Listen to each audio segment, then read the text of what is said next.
Hello, and welcome to GameSense Episode 4. My name is Stephanie Morrison. I'll be your host. I'm here today with my husband Evan Morrison from 1983 and 971, Ty from Team 319, Brantis O'Rourke from 190, and Hello. our special guest today is Adam Hurd from 973. Hello, everybody. So Adam, thank you so much for joining us, and why don't you take a minute to introduce yourself real quick. So I'm Adam Hurd. I started back on 294 forever ago in high school, and then when I got to college, I took over the lead mentor role on 973. This is my seventh season as lead mentor and drive coach for the team. Awesome. Thank you for joining us today. We are happy to have you and looking forward to our great discussions. So to start us off, we thank you guys for joining us. We're going to try to keep it as close to an hour as we can today. We've got a schedule. We're going to stick to it, and we're going to do our best not to go over. We don't take ourselves too seriously, and neither should you. We're expressing our personal opinions on the show, and, we can be wrong, and they're just our opinions, so don't take us too seriously. And with that, we want your feedback. We want to hear what you guys think about the show. We want your questions, definitely, for our Q&A segment, so please feel free to send us your questions, comments, suggestions to our Facebook, to our Twitter at FRC GameSense, or email us at frcgamesense.com or at gmail.com, because I know how email addresses work. Today's episode, we're going to be talking about Week 3 recap. We're going to be talking about the power alliances that we saw last weekend, and a little bit more about the field problems that are still happening. Then we're going to move on to our community hot topics. This week we're going to be talking about that sore subject of inspection procedures and re-inspection for eliminations. Then we're going to have a looking forward video about trussing. And following that, we'll be talking about what we expect to see in Week 4 and predominantly how to win. Do we know how to win the game yet? Then we're going to be doing our Q&A. We've got a few questions lined up, and if you guys have any more during the show, please feel free to send them to us, and we'll do our best to incorporate those for this show, and if we miss them, we'll definitely include them next week. Then we're going to do our By the Numbers segment with Evan Numbers Morrison. He'll be running down our Week 4 events that are not going to be in our RoboWeather forecast. That forecast is going to be right after, and Dave and Naveed have put together another great video for us. They're going to be talking about Wisconsin, Rhode Island, and Waterloo. Speaking of Waterloo, that's going to be our We Pick 'em for the day. And I'm excited for the We Pick 'em segment. So it's going to be a good one.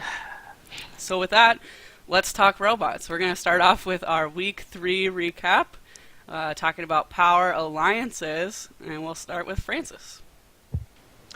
All right, cool. Well, I don't think you can really not talk about power alliances and not mention the fact that despite what I may or may not have picked in the We Pick 'em last week, 469 and 67 got together and put on quite an impressive show. Both the robots are stellar. They did a fabulous job, and they worked well together, and pretty much kind of ran through that whole elimination sequence. Man, 469's just really got a rocket, huh? Yeah.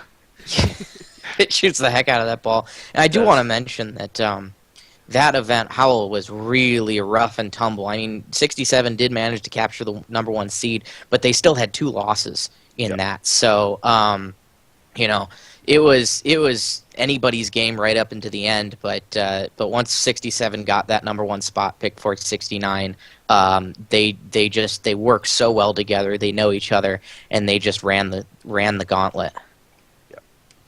Probably the other alliance I would really point out is, of course, the winning alliance at Sacramento. That would be 971 as well as 1687. Yeah, 1687. And their third pick was 766. Sorry about that. I was stalling time because I forgot to write down the third pick, and I don't want to leave them out because it was a big correct you, team Francis. effort. What is it? 1678 Citrus Circuits. 87, 87. I'm a little dyslexic sometimes, but 971 also put on an incredible show. The robot is super crisp, super clean. It shoots the ball with precision I haven't quite seen from any other robot. It looks like the robot is driving itself. It looks like the robot just sort of says, "Oh, look, there's the goal," and it just sort of goes in. Adam, did you get a chance to watch that regional? Yeah. I was very impressed with 971. Yeah, I really think that they've got it figured out with that drivetrain. You know, they've been working on it for 6 years, and one thing I've noticed this year, especially, like 67's always got a nice, they've always got a good drivetrain, and like Evan has told me before, a drivetrain isn't going to win you a competition, but it certainly can lose it if it's going to be terrible. Yeah. But I think 971's drivetrain might have, aside from their awesome shooter collection, auto, and and etc., might have won them the regional just because of that's got that octagonal shape, and they can't get T-boned and pinned and pushed around the match like that. Yeah, they were bouncing off people pretty well. Another robot I should mention that 1678 also has an octagonal drive base, so both those 1 and 2 seeds were running on the octagons. Another team that was running on octagon or some people call it a hex because it's a pretty short side. 148 Robo Wranglers have their, I think it's a Nana drive on one of those, and they looked a little shaky at Alamo, and then they came back with a vengeance at Dallas. They were just rolling, completely undefeated through the event. They picked 359, and man, that machine is fast and it's accurate, and their drivers looked phenomenal. Totally. If y'all had a chance, you should take a close look at their drive line. It's really cool how I saw it at Alamo. It's very nifty how they do it. It looks like they cheat when they. If you've seen it, you'll know what I mean. It looks like they cheat, but it actually works. It's super sick. Is it the same as their drive in 2010?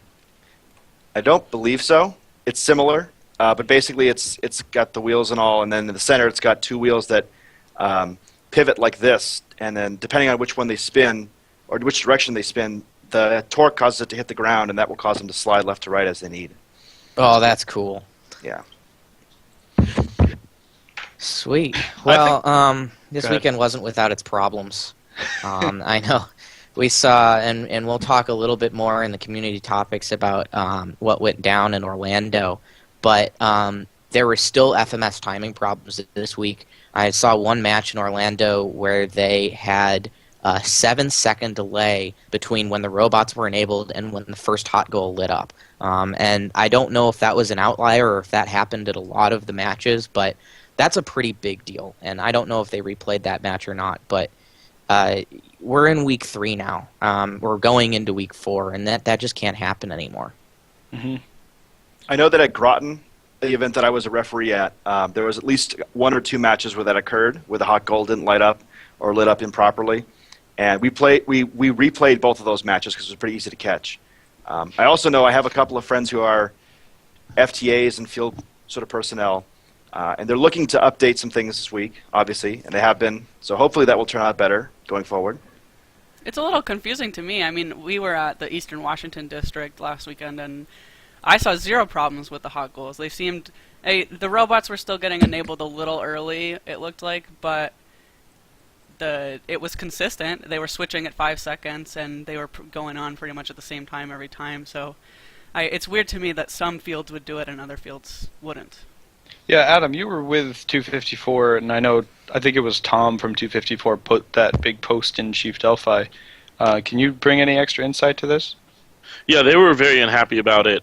They noticed it watching Week 1 webcast, so they actually filmed all the matches at that Week 2 event we were at, and it was not even consistent in its inconsistency, so they really couldn't trend and try to set up for it. It would happen at a different time each match, which is amazing, really, because you would think, an Arduino could nail the perfect timing on this, and it's shocking the field isn't. Yeah.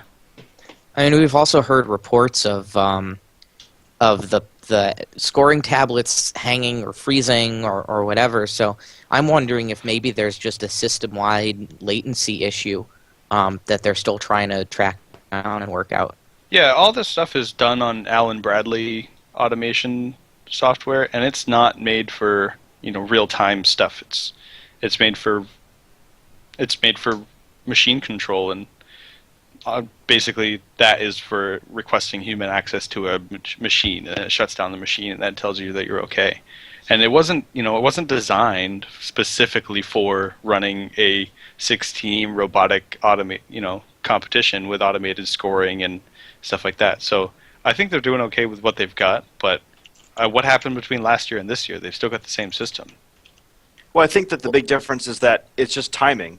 Last year, last year, the referees only ever counted. They only ever counted penalties and things. There was no live scoring, and they would at the end they would do the pyramids. Mm-hmm. But this year, you're required to do things quickly to give updates to the team and the crowd, and to keep the flow of the game going. Yeah. So this problem could have existed for years, realistically, and just never actually been an issue until it sort of became one. Mm-hmm. Yeah, that's actually a good point. Being a ref is hard. I was a ref at WPI, and there were points where my tablet, would freeze or something like that, and everybody behind me would just start going, ball, ball, ball, ball, like chanting for the red ball like those seagulls in Nemo. Yep. And they're just going, ball, ball. I wanted to turn around and just be like, guys, I know. You can all be quiet. I'm getting it to you as fast as I can.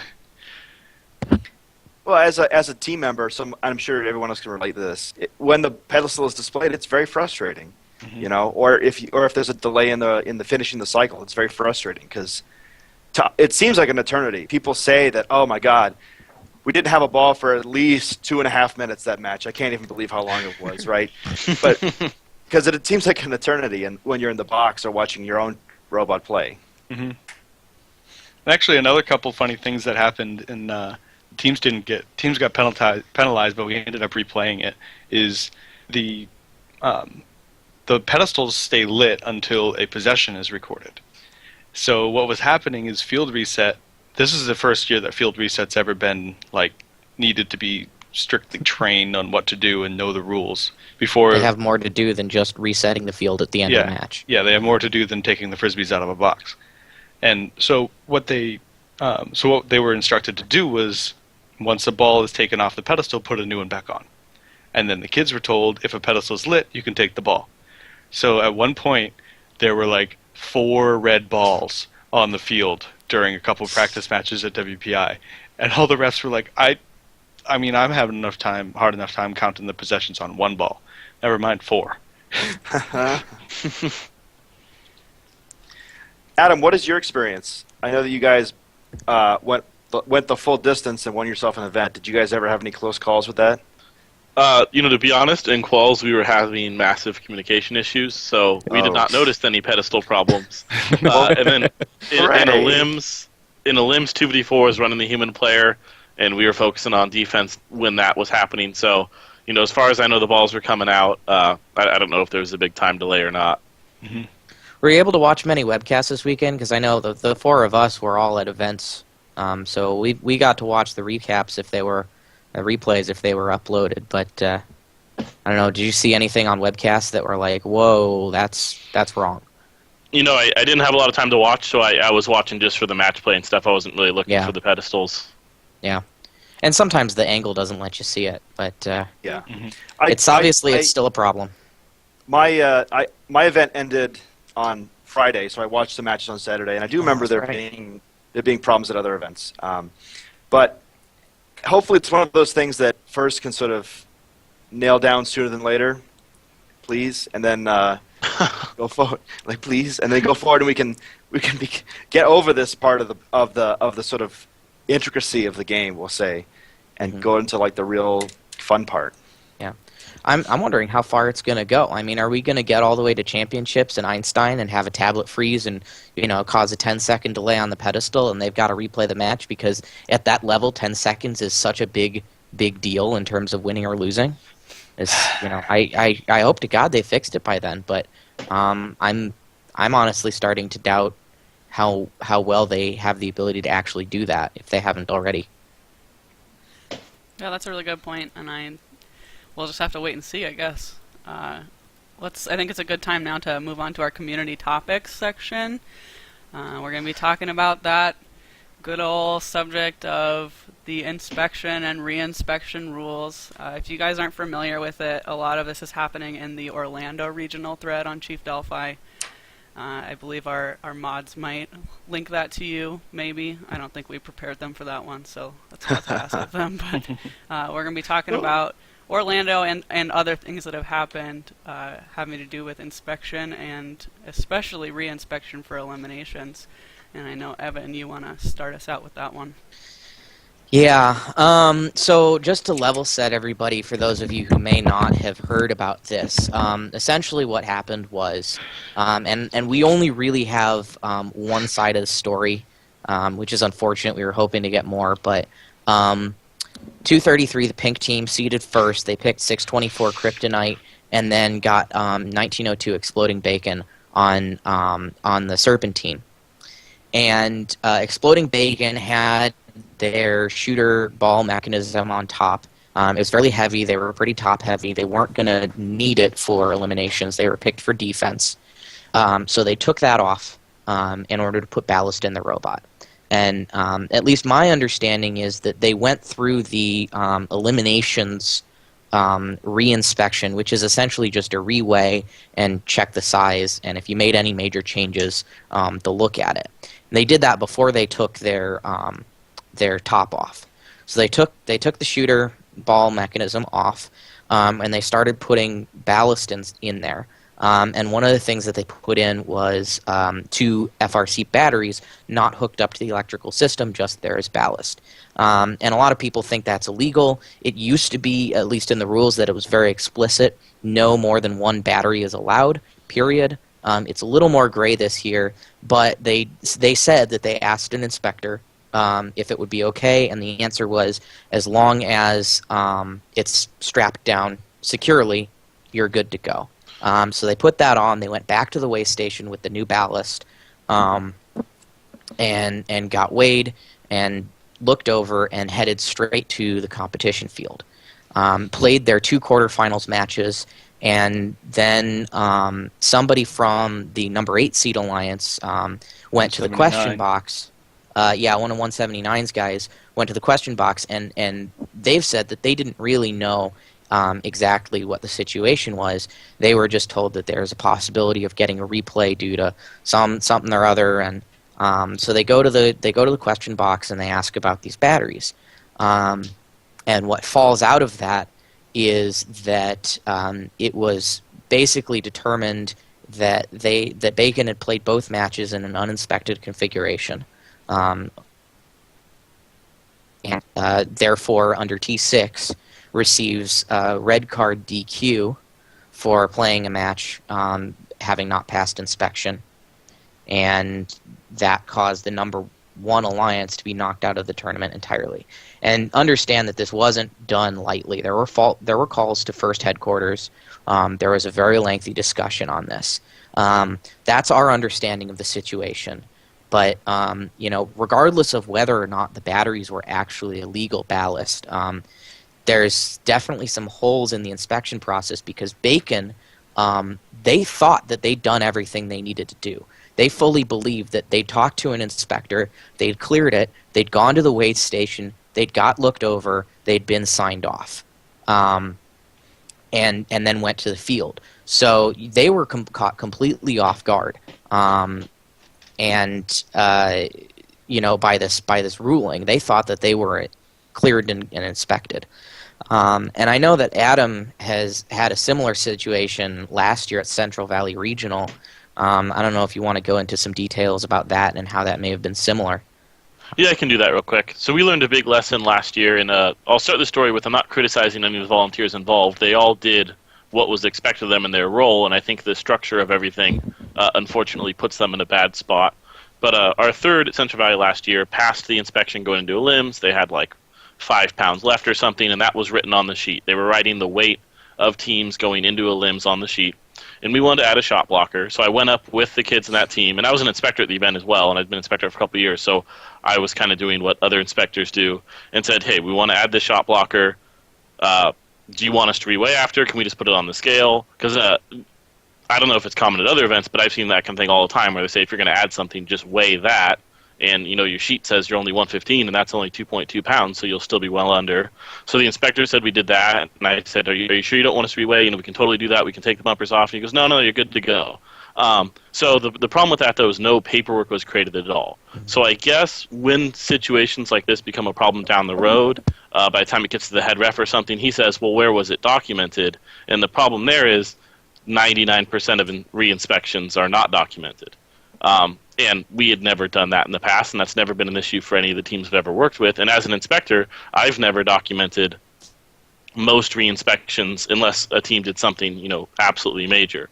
So the takeaway for us there was, for the 2 subsequent events we went to where we had chop blockers, we had the lead robot inspector inspect the robot. We did bumpers off on the scale, and we made the lead robot inspector write, a full sentence on the sheet. Shot blocker was added at this time. We were this weight, and we were legal, to kind of cover our ass in terms of FIRST doesn't really have a procedure to cover the reinspection process. So I think for now, until FIRST figures out something better, teams really should go out of their way to cover themselves with that kind of stuff. Although it unfortunately sounds like that would not have helped 233's Alliance, because they kind of did what I just said, and that didn't work out for them. Yeah, it seems like it was a very similar situation there. And I want to stress that the way that T6 reads is, and let me actually pull up the real rule here. But it basically just says that you had to have passed inspection. It doesn't make any accommodations for whether or not what past inspection was actually legal within the robot rules or not. It's just, if you passed inspection, you're good to play. And that's how it has to be, right? Because we've got situations where teams are being passed an inspection and they don't have perfectly legal bumpers. They may be mostly legal, and the opinion is kind of just let them play. It's not going to cause a big issue. Let them play, and that's fine. And as long as they've passed inspection, they're good and they can compete. But if you bring into it that even if you've passed inspection, if there's some part of your robot that's not actually legal, that you can then bring in T6 and retroactively DQ them, then you open up this whole wormhole where if you get all the way to eliminations inspection and they say, oh, hey, your bumpers aren't legal, DQ for every single one of your matches, and oh, by the way, DQ for all of your alliance partners in all of your matches, that's not going to fly. And there is a rule that covers that, and T7 says that any robot construction technique or element that's not in compliance with the robot rules must be rectified before the robot will be allowed to compete or continue competing. So that's simply if somebody notices something on your robot that's outside of the rules, you got to go fix it before you can continue. But if you passed inspection, even if that was illegal, they can't go back and retroactively DQ you. So I'm really hoping that the issue that happened with Bacon was actually this miscommunication, that they weren't really re-inspected and documented as such, and not that it was the lead robot inspector or the head referee coming back and saying, oh yeah, we have verbal that you passed, and people are fessing up and saying that they said it was okay, but it's really not, so retroactive DQ. I really hope that's not the case, because in my opinion that's clearly outside of the authority of the rules. I agree. Sorry, go ahead, Francis. No, you go ahead. You first. Okay. Well, what it's coming down to for me is that we're, in light of this situation, we're taking a closer look at the inspection rules and seeing that there's a lot of rules in there, and they make sense, the things that they say, but one of them talks about what happens if you do not meet this rule. And there's really no clear path between each rule. It's saying this rule says that you must do this, but it doesn't say what happens if you don't, and what happens if you don't and it's not caught until later. And that's a pretty big problem. And there's other threads that are popping up on Chief Delphi that I'm sure people are realizing things that happened at their event after reading this Orlando thing and looking at the inspection rules. And there was a thread about the Mount Vernon district talking about a team saying, we didn't get re-inspected before eliminations. Nobody ever came, we didn't re-inspect our robot, we were allowed to play, we didn't know we had to, or whatever, but it's not being held consistent across events either.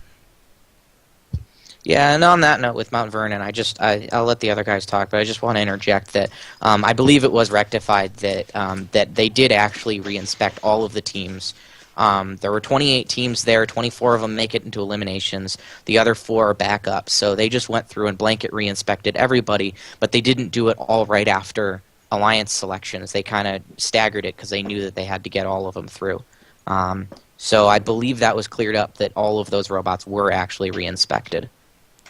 It's unclear in the thread, but it's obviously, if you don't think that you were re-inspected, if it's not clear, if we're not documenting it consistently or something, like there's something wrong with how it's happening. And I've been an inspector before too, and the re-elimination inspection process is probably not as formal as it needs to be, especially if the result is going to be teams being disqualified or just ejected from eliminations. So go ahead, Adam. And there's a fair number of times in California events where they've re-inspected everyone for limbs and not required we take bumpers off, and then teams will be like 137, which really could be over or underweight depending on the bumper weight, and they're going, oh, that's close enough to not arouse suspicion, so we'll pass it. Mm-hmm. And then what happens if for some reason they did have to get re-inspected during a limit or something else and they were overweight? It kind of presents that same possibility. Mm-hmm. Yeah, and it never raised any suspicion for me, but at the UNH district, 319 comes off of our final qualification round, and they're like, all right, head right over, you're going to get re-inspected. And we left our bumpers on, took the battery out, threw the robot on there, we were underweight, and they're like, hold on, whoa, you're 5 pounds heavier, no, you're 10 pounds heavier than you were before. Turns out we had added our secondary vision system. So the lead robot inspector comes over and he looks at it. He goes, oh, how do you power it? Make sure everything okay. And we passed inspection with flying colors and everything. But it was never written down. So if something comes up later on, how do we prove that we repassed inspection again, right? So that brings up the question is, and maybe we're not the people to choose this, but how do we fix it? What is a potential solution to maybe prevent something from, teams like the number 1 alliance at the Florida Regional from getting kicked out in the quarters? So a stopgap right now that individuals can do is make the inspector write something down on the sheet saying this date, this time, this happened, this is the weight we were, because there's no method for them to do that otherwise. Mm-hmm. So I think this is sort of just my opinion, right? So which is fine because I'm saying it. I think we all want in our heads. Yes. I claim your opinion as my own. In our heads, we all know how inspection is supposed to work, and I think that's basically universal across the entire FIRST community. So in our heads, we all just say, "Oh yeah, inspection, do. It happens and it goes," and no one ever thinks about sort of this paper trail or this accountability aspect of it, and not everyone wants that. Right. Or is that not everyone thinks that's important? What my thought is, as someone who's done it for a while, is that maybe we could either add all this paperwork and all this officiality, add more time and more hassle to people who are, volunteers, whether they be team mentors or team students or people who work at the event, or we could just kind of, I don't want to say relax the rules a little bit, but is there any way we could not have a retroactive DQ be a thing? Because I think that like in the American justice system, there's a thing called ex post facto law, right? Where if they change the rules on you, you can't be tried for a crime you committed before it was a rule, right? So that's not exactly a perfect analogy, not even close to a perfect analogy. But if you were thought to be legal, and then they find out you weren't, they have no idea when that occurred. It could have happened literally seconds after your match. There are I've seen hundreds of robots over the years that played a match legal, took a beating, and came off the field nowhere close to inspection. Should they be disqualified? Yeah, I think there's no way to be disqualified. Right. I think this is a case of somebody putting the rule in because they want to prevent teams from maliciously modifying their robot post-inspection. So if we find that you added 12 extra sims to your drivetrain and a flamethrower that does invisible flames or something, or an EMP, then, and you're DQ'd from all the matches that you played, or that match that you played, et cetera, et cetera. And this is a case of the rule's there to prevent that, but because technically a team fits under the rule, and there's no other rule or guidance otherwise, You have to find some way to keep consistency throughout the whole world of first. And, these guys, it's like an unlucky situation. Well, on that note, Yeah. what about disabling for bumpers? It's very clear in my mind that if your bumpers are not legal at any point during the match, you should be disabled. And that is happening at some events. And I may or may not agree with the rule. I'll just be honest. I don't agree with the rule. But if the rule is there and it's being called at some events, it should be called at all events in order to make it fair. But there have been events where bumpers were clearly not legal, falling off of robots and not disabled. And while it may be called consistently across that event, it's not being called consistently across the country. And that, I think, is an issue. Mm-hmm. So with that, now that we've opened that can of worms, I think we need to move on to our looking forward video. Quick, close the can. Yeah. Close the can. Safety glasses off. So we're going to move on to our looking forward video, which is going to be about trussing today. While a handful of successful alliances have stuck to the ground for passing, almost every winning alliance has incorporated the truss pass in some form. Many teams are finding that hurdling the truss is a much easier and much more consistent way to gain 10 points than the high goal, and it's an effective way of racking up assists at the same time. Quite a few teams with aspirations of being prolific high goal scorers repurpose their machines to become trushing specialists, when the realities of aerial assist became clear. Additionally, it's often the best option to score quickly near the conclusion of a match. At this point, catch points are more of a bonus than a strategic key. While teams have caught, only a few have made it a core component of their game plan, and fewer still have managed to do so reliably in the face of defense. Setting up a trussing catch is often time-consuming for multiple robots on the alliance, and only adds to the midfield congestion in defensive play. Finding ideal chemistry between trusser and catcher is difficult and varies greatly based on mechanism design. Teams that present large targets are obviously favorable, but they are a rare breed of machine. Until a team can present an easy target at a common and defined location, say the human player stations, catching probably won't be a determining factor in alliance selection or elimination strategy. Currently, you're more likely to be wowed by an acrobatic human player catch than a robot catch. Trussing to the downfield inbounders is a strategy du jour for high-octane alliances. It enables lightning-quick 2-assist cycles with hardly any movement required, and frees the third robot for pure defensive duty or the occasional inbounding assist. Even missed shots do not pose significant delays, as a return to the desired human player, and the refs have not been particularly stringent with G11 calls. Expect this style to grow in popularity over the next couple of weeks, at least until an alliance shows a consistent method to stop it without sacrificing too much of their own offense. Much like full court shooters in Ultimate Ascent, trusting to the human player may not always win, but it will force a reaction out of the opponent when it's performed by high-caliber robots.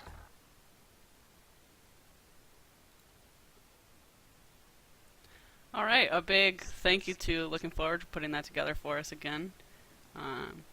So that video was talking a lot about trussing and how it's effective and may not necessarily win you the game per se, but definitely cause a reaction from your alliance. Adam, do you have any thoughts about trussing and what we'll see this weekend? I'd like to see teams understand it better. Early events, you saw a lot of teams trust auto balls or sprint at the end of the match to try to get a top or low goal, not realizing that the trust points are scored immediately and you could, buzzer beat them to win a match. So I saw a couple teams lose matches that if they had just stayed still and fired, they could have got the trust points and won. Then also, in a lot of calls, I'd like to see teams trust less. It seems like a lot of teams don't understand the metagame, and they will be blowing matches out and going for trust shots, which are useless points at that point. They should be focusing on the assist, even if it's a lower point cycle, just to get more cycles in that match and get more assist points for their ranking score. Yeah, definitely. And that's, I saw 971 run a couple matches at the end of their quals where they were just trying to get assist points. They were up by a fair margin, and they knew they needed the win, but then after the win, they knew they needed the assist points for the tiebreaker. Them and 1678 were neck and neck, and they just started running all low goal cycles, no trust, no nothing, just try and get assist points as fast as possible. So I agree with you. There's, the trust is becoming more popular, I think, especially as teams start figuring out how to get the ball better. It's less of a, oh crap, we lost control of the ball, everybody run around like a chicken with their head cut off for, in 15 seconds. but at the same time, there are situations and when you should not be trussing, just because it's not getting you assist points and you already have the match won. Yeah, actually, that was one thing I noticed. And Francis, you may want to thank me for this after the show. Is at WPI Regional, 190 ends up on the 6-seeded alliance, and it was 190, 2877, and 40. Do you remember, Francis? I'm still having some connections issues. Hold on. Okay. Well, anyway, so what they were doing is they were inbounding to one partner, and then 190 would take it and grab it, and then truss it, and then 2877 would stuff it either into the higher, actually pretty much into the low goal. I think they scored one high goal the entire eliminations on their way through to win. And what happened is 190, had this Hercules punch that was punching it over the truss, but because it was punching so far and they were trying to get it to the human player, they were actually straddling the red and the white zone, so they weren't getting that third assist. And I actually went over to the drive team and mentioned it to them, and they ended up having to drive into the zone and then back up and then truss. So I think the truss and getting that extra 10 points was kind of like a distraction almost, that third assist is worth 20 points, but because you wanted that truss and that fast truss over to the human player, you were sacrificing 20 points to get 10. Yeah, I saw at Kansas City, Greater Kansas City, there was the winning alliance of 118 and 1986 had a really clever way of getting around that. Most alliances put their third partner, the one that could just get the ball from the human player and pass it off. They put those in their back zone. So they'd take the first handoff, pass it off to the trussing robot. Trussing robot would lob it over the truss to either to the other side or to the human player, and then the finisher would pick up the ball and put it through the goal. And what that alliance did was really smart. They actually switched around the order. So 1986 would take the ball from the human player and truss it to 118's human player, and then 118's human player would load it into their third robot, into the inbounder essentially. And then they would hand off from the white zone to 118. So they're guaranteeing that they're getting that white zone no matter where 1986 truss is from, because the ball is being put back into a robot that is exclusively in the white zone. Mm-hmm. That's very smart. I like that. I really think more teams should start using it. I didn't think of it, but it's a really great strategy. Yeah. Actually, the most trouble we had in the limbs at Madeira, and kind of limbs were over before we really figured out the way around this, is our inbounder was very predictable. They knew when the inbounder went over there, that's where the ball would be, and they knew we had to hand off from there. So mixing up something like that or going exclusively to something like that, I think is a little less vulnerable to the opponent's defense as well. Yeah, and speaking of defense, I'd like to talk about just cutting the third assist completely out in what 67 and 469 did primarily. And 469 would basically, they were competing in Michigan, but 469 would go to like Alaska or something and shoot the ball over to the human player, or through the truss or something, and would shoot it over to them, throw it into 67. 67 would just turn 90 degrees and pop it in there. And that, because your third partner typically, and whether or not they picked you in the instance of the 190's experience, or or you picked them, your third partner, your inbounder or your defense robot is going to be probably your weakest ball manipulator on the team. And they were able to accelerate their cycles so much more by eliminating that, but they were sacrificing 20 points, so they had to accelerate their cycles a lot. So what do you guys think? Do you think the slower 3 assist cycles with the truss, or just the 2 assists? What do you think will come out and be more dominant next week? It's hard to say, because I think it really does depend on your alliance, And your opponents. Well, and you're absolutely as well. If you have two really really good robots, or robots that are very good at the specific role they're filling, like a robot that can trust well, or a robot that can shoot well under defense, then it probably makes sense to do the 2 assist cycle and just get, because if you really just need to make up, 1 or 2 extra cycles, and you can get the same number of points. But if you don't have that, then you're likely to fall back to the what's called the traditional, or not the traditional, the 3 assist cycle, and that's sort of what we ended up with, because when we played this weekend, and we had robots that weren't 100% scoring, and certainly weren't as accurate as scoring as, say, like 971 or 67 or even 469. So we had to go with what would get us the points that way, and I think that you'll see that a lot. I think it makes a lot of sense to me. I think in every game we see it's played a little differently in different regions of the country, but this game really tailors to different strategies, and it's really a very different game in New England, a heavy defense area, as opposed to California, which is like a very offensive area. We were actually talking to Jess Boucher, Andy Grady's wife, about this yesterday, and that her reaction of her first event and her events, seeing them, she loves the game. She thinks it's great, and we may not have had quite a positive reaction to seeing the game out here, but I can totally understand her seeing that, because the New England game is so different. Mm-hmm. Actually, it's kind of off topic, but it brings up an interesting. I was watching the Alamo webcast when 190 was down there, and I heard one of the announcers that 190 was getting the ball and trying to figure out their shooter. They're having some shooter issues, and the announcer was like, "Oh man, 190 doesn't seem to be used to that Texas defense." I was like, "They're from New England." Yeah.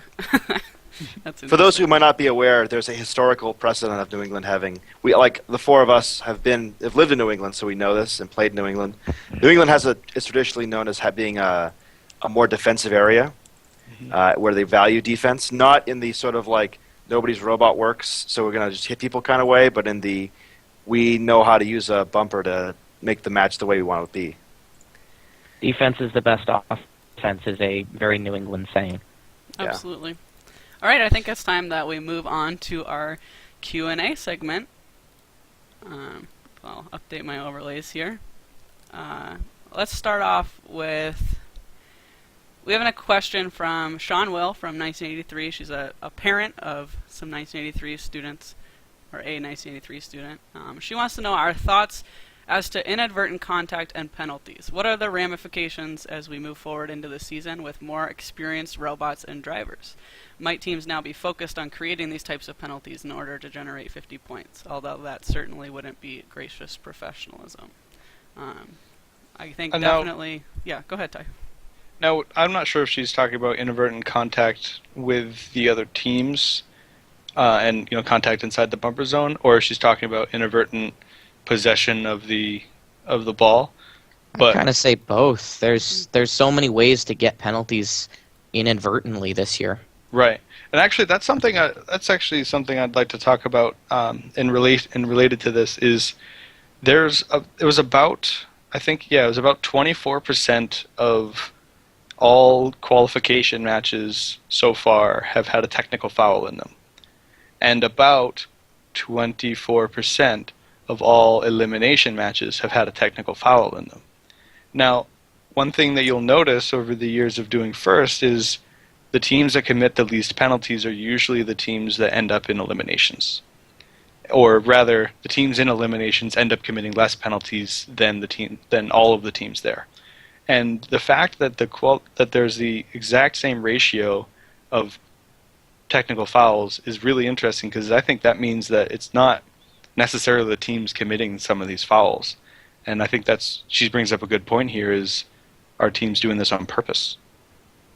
I don't think that teams have gotten to that point where they're doing it on purpose. I hope not.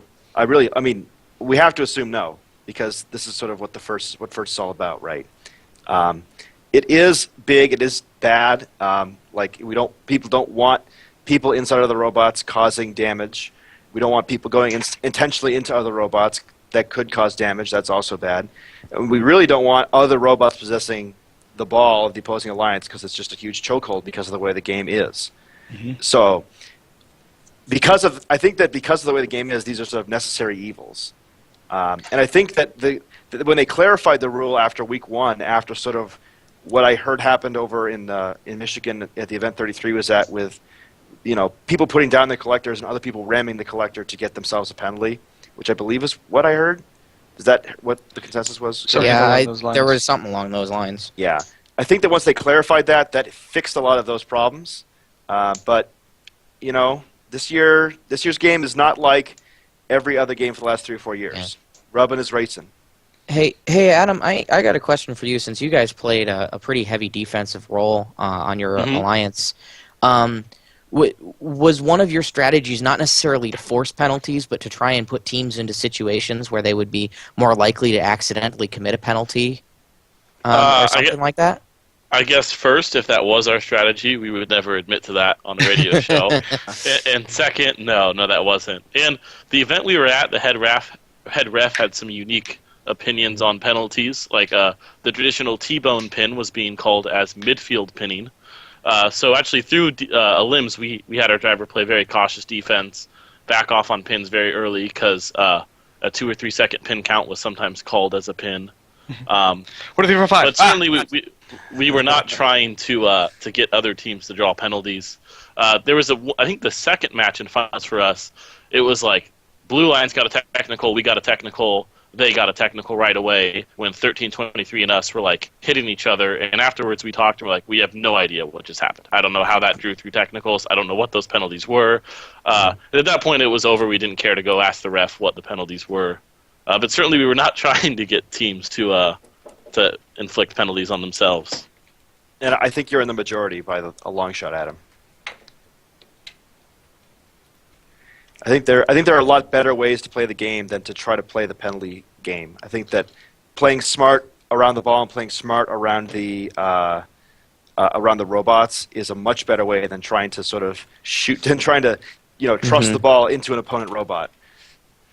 And that's certainly not the way that the game is designed to be played. No, certainly not.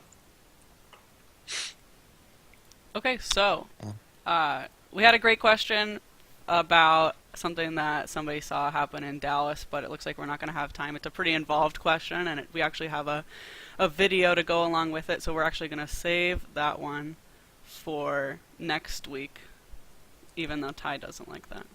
I'm not happy about this. So, Adam, if you'd like to talk a little bit about your ramp program you guys have over at 973, I think now would be a good time for that. Cool. So that's something we started doing this year just to formalize something we've done in the past, and that's we are not really local to a lot of teams. So we've helped a lot of teams, but it's always through some sort of remote method, and through our team is now trying to help more. We realized, well, we don't really advertise this, so since we are currently helping a lot of teams that just hear about it through word of mouth, it'd be great if we could advertise this and formalize it and hopefully help more teams. And then someone had the idea of making videos, which unfortunately was too late for us to have a good plan, but I made a bunch of videos over Christmas anyway that are all very obviously not scripted. And we're hoping to start either after regional season or after champs doing a bunch more videos. So any feedback on topic requests for videos would be great, because I've been doing this so long, it's kind of hard to remember what was easy for me to learn and what was hard for me to learn, so I'm not the greatest source for topics. So we definitely would appreciate any ideas for video topics, and then obviously you can email us anytime for any sort of question of any type, and we will try to help you guys out. Awesome. Is there some place that you would like people to contact you? I know that definitely if they contact us, we can forward that on to you, but is there a specific email address or somewhere you want people to be in contact with you? Yes, the direct email is 973ramp@gmail.com, no hyphens or spaces or anything like that. And then I actually should have the website link memorized. I do not. It'd be great if you could throw that up in the chat or something, though. Yep, we have it up on the chat and up on the screen, and so is Cool. your email address now. So not only Awesome, will our thank live you. viewers see it, but anybody that watches it recorded will have all of these links. So Awesome, thanks. yeah. Okay, that's awesome. That sounds like a really awesome program, and it's really cool to expand your resources to help out other teams. Yeah, Yeah. it's a lot of fun, and it's also surprising what kind of questions you get. Yeah. All right, well, I think it is time for our By the Numbers segment with Evan Numbers Morrison. Here we go. All right, got short on time again, so we're just going to go through this real quick. Starting off in Arizona, we got the Bionic Bulldogs Team 60 showing up. They haven't seen quite as much success in recent years, but they used to be one of the regulars out there, so hoping to see another strong showing from them. 842 Falcon Robotics, Hall of Fame team. They've been winning regionals for the last couple years, really up and coming. Another great robot this year, so that's exciting to see. 1726, the Nerds, defending their title at Arizona last year. Also 2486, Coconuts, Chairmans, and 4183 Bit Buckets are in for their second event. Los Angeles is packed. We've got 207, the Metal Crafters. 294, Beach City Robotics is going to be there. Beach Bots, they went to the finals and won it at San Diego. So we also got 696, the Circuit Breakers, 968 Rock, kind of really a who's who of Southern California. The Gray Bots will be there for their second event with Adam. They won CVR, Inland Empire. It was CVR. Nope, CVR. it was CVR. Yeah. I'm tripping myself up here. But they're hoping to have a little more work in this time, not quite so many bugs. More Torque's going to be there. DePenguineers unbagging for the first time. 1717, always a phenomenal robot, kind of showing up late in the game now. Milk and Knights coming back from Israel, and 3309 Friarbots. They released a really cool robot earlier for their first event. Boilermaker Regional in Indiana, we've got 135 Black Knights. They won an event earlier at Crossroads, I believe. Digital Goats and Tech Hounds, 829 and 868, trying their luck again. They were both at Crossroads as well. 1529 Cyber Cards in for their first event. They have a really cool robot palindrome that's totally symmetrical. Great truss and assist robot. And then 1747, Harrison Boiler Robotics has their robot Cobra, which is really cool and unique design with a wheeled shooter. Buckeye, Thunder Chickens, and Foley Freeze are coming out of Michigan. To mix it up there, we also have 846, the Funky Monkeys, coming all the way out from California to Ohio. They'll be joined by 639 Code Red Robotics, who are defending their title. 694 Stoy Pulse is showing up for the first time, along with 1507 the Warlocks and 2252 Mavericks. Both of those are their first events. And Montreal, not a whole lot of well-known teams, but 296, the Northern Knights, kind of the home team up there. Been around forever, first Canadian world champions. 1075, the Sprockets, they won an event last year. They're looking to continue their success. And 3990, Tech for Kids, finalists at New York Tech Valley Regional, looking to continue their winning streak. And Virginia, we got 346, the RoboHawks, playing for the second time this year, along with a host of first-time players in 384 Sparky, 1086 Blue Cheese, 1262 the Stags, 1610 BOT, and 2363 Triple Helix. Michigan, we've got 3 events this week. Great Lakes has Killer Bees coming out for their second time. They played in week 1. Now they're playing again in week 4, trying for a second title. Trucktown Thunder 68 out for their first event. And the Robodogs are playing again, all 3 of them. And Traverse City, we've got 1322 Great, 1684 the Chimeras, and 2586 the Copperbots. Copperbots already won an event, and both them and Chimeras are playing their second round. 3602 Robomos, 3688 Norsemen rounding out that event. West Michigan, really the Power Michigan event this week. You got more Martians, you got 74 Chaos, 85 Bob, 107 Team Robotics coming off of 2 wins already this season for their third event. 494 the Martians. 904 D Cubed had 2 wins last year, and they're looking for their first this year. 1918 NC Gears are playing again. 2054 Tech Fights won their first event this year, and 2771 Code Red.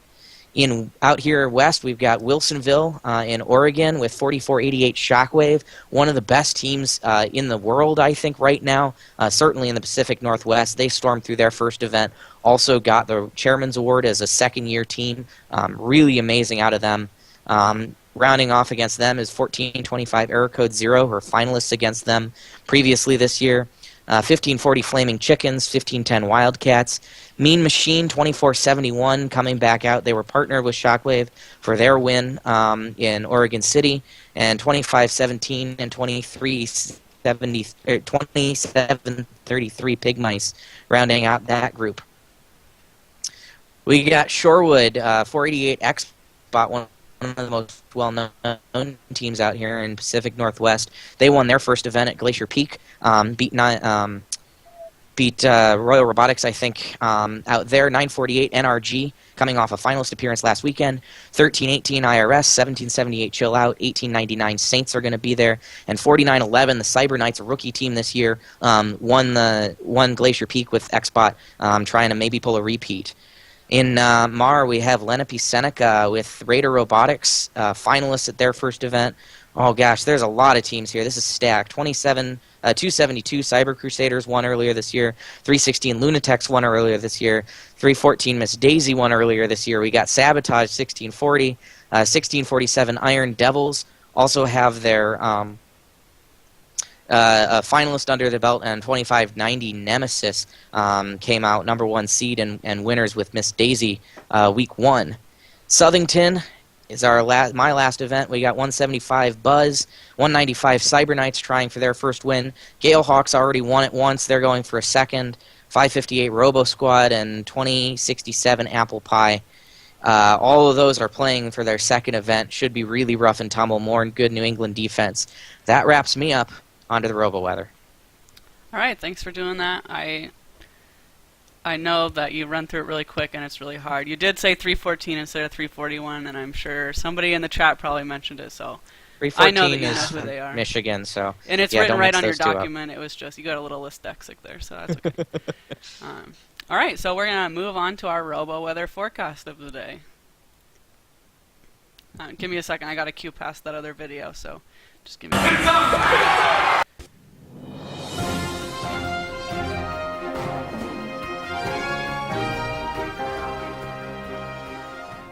Sorry, guys. My voice is still dead from this week's competition, so Dave, take it away. Another week, another cheesy intro that plays on an event's name or location.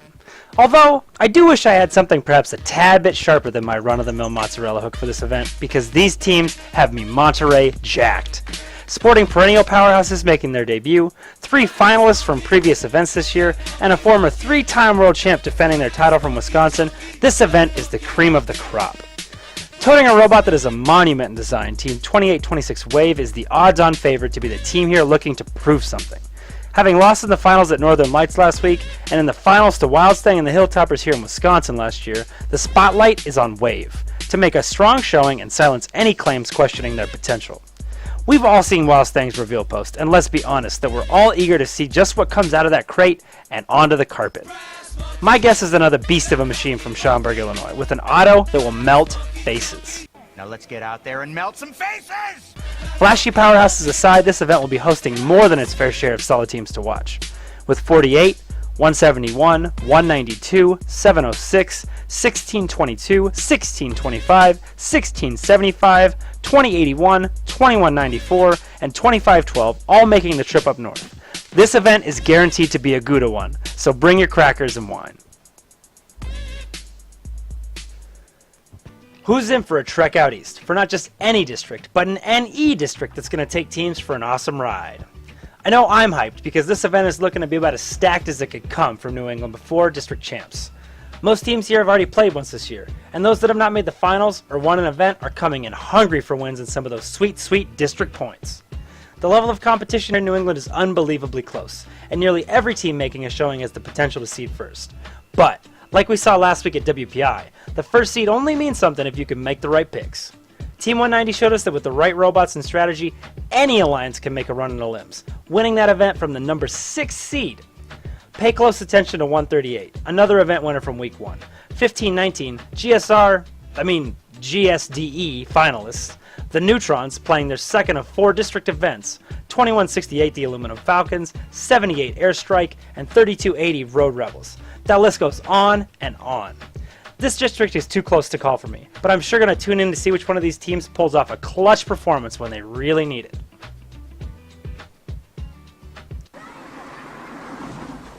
Okay, wait. If we were one of the greatest generals in history, and we were stranded in San Dimas for one day, where would we go?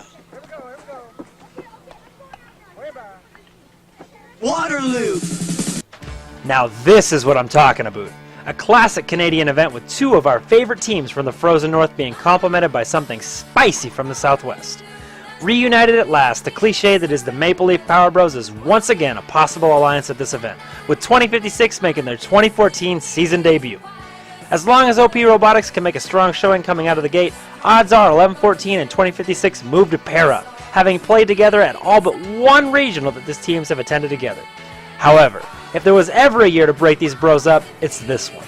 The Poofs are coming off a multi-dimensionally dominating performance at CVR that demonstrated an ability to snag a #1 seed and then have the scouting it to actually make use of it. If the Poofs can't make the quals run they need for that top spot, odds are one of this event's twins can. With Theory 6 defending a world championship and the Big Bang having knocked out 1114 in semis at GTR East, either of these sister teams looks to be well equipped for a knockout performance. We'll look for 781, 1334, and 3683 to try and break into the top 8 and make this event interesting going into elims. So there you have it, teams. Good luck going into week 4. May your combos be wombo and your pick lists be long.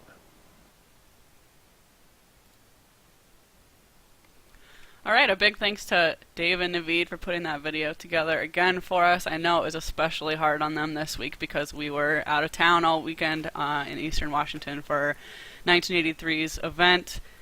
So a big thank you for putting in the effort and getting that one done, even though you were short on time. So we'll move right along to our robo-weather forecast of the day, and I'm so excited about this one because I am the best, and I won last week. I picked all the teams at Howell. I got #1 seed. I got all 3 winners. I got 11 points, and I'm basically just the best. I don't even know. We actually contacted Adam Freeman, and just to make sure that there was no, there was no interference there. He didn't help me out. No insider picking. There was no insider picking, I promise. I feel really bad that when I, introduced which teams I picked last week, I didn't even remember the team's name. And you'd think I'd learn this week. I don't remember their name this time anyway, either. So this week we're doing Waterloo. As the Robo-Weather guys introduced it for us, it's going to be an interesting event, I think. I have 254 as my #1 seed. I think that 3-ball auto, they came out so strong at their first event. I really think that they'll be able to pull this #1 seed out. I have them picking 2056 and winning the event. I think, I don't know, it's a tough one for me. My head says, maybe this isn't the most likely thing to happen, but I think it definitely would be the most interesting thing to talk about on our show come next week.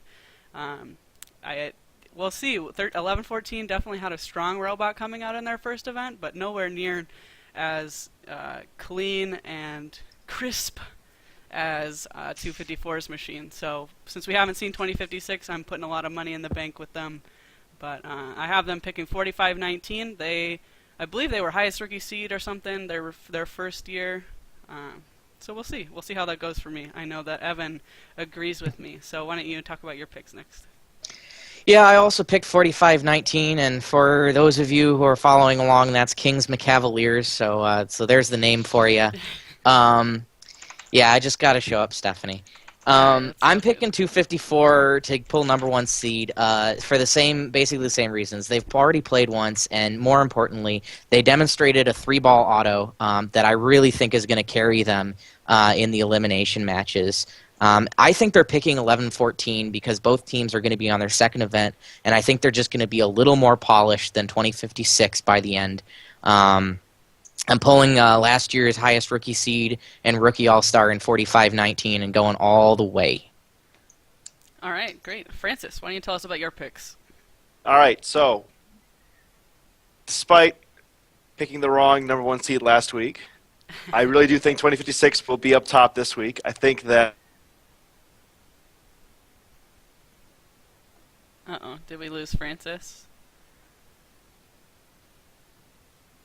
We lost your audio, Francis.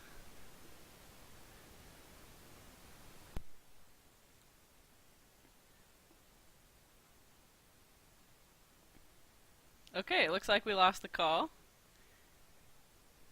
Give us just 1 second. We'll try and get them back. Here we go. So the stream went down? Yep. Hello? Go ahead, Francis. Why don't you... I believe we heard you talking about your first pick, and then we lost you. Okay. All right. Excellent. So I still think that 2056 is the team to beat. I think that history proves me right that like they're gonna have a good showing at this event, even though 254 is their second event, and they have a 2-ball auto, and the robot looks super sexy. I still think that 2056 is gonna show us some magic this weekend, and then they're gonna pick 1114 because why not? They've worked together a lot. They're both in Canada. They're both friends. I don't think, not to say 254 is not a worthy pick, but they're definitely going to do it. And then I think that it might have been my fault, again with my dyslexia. It's not 711 because they don't exist, but 771 SWAT. They're a good group of students and mentors. Last year at GTR, they won the Chairman's Award, the Woody Flowers, and the Dean's List, the other Triple Crown. And they have robots that I think will fit the strategy that 2056 1114 wants to fulfill. All right, awesome. Ty, why don't you tell us about your picks? All right. Damn my fat fingers. It's 50-33, not 40-33. Oh, you guys are killing me. All right. The Beavertronics. And I picked... Oh boy, I think my internet's dying. But I'm going to try and go fast. I picked 254 to go number 1 just because they got that solid offense, they got that solid 3-ball, and they're going to be good. And then I picked them to pick 2056 because they weren't afraid to pick at the bottom to get the gray bots. They're not going to be afraid to break up the Maple Leaf Power Bros. And then I'm going to continue with my yet-to-be successful strategy of picking awesomely named teams, and I'm going to pick the Beavertronics to get teamed up with them. All right. So, Adam, if you're still with us, I hope, why don't you tell us about your picks? I got to go with 254 with the consistent 3-ball, especially the fact that will likely let them win matches earlier in the match, giving them more time to switch and focus on the assist points. I've got them picking 11-14 just because watching them play, I think they'd be a very good midfielder.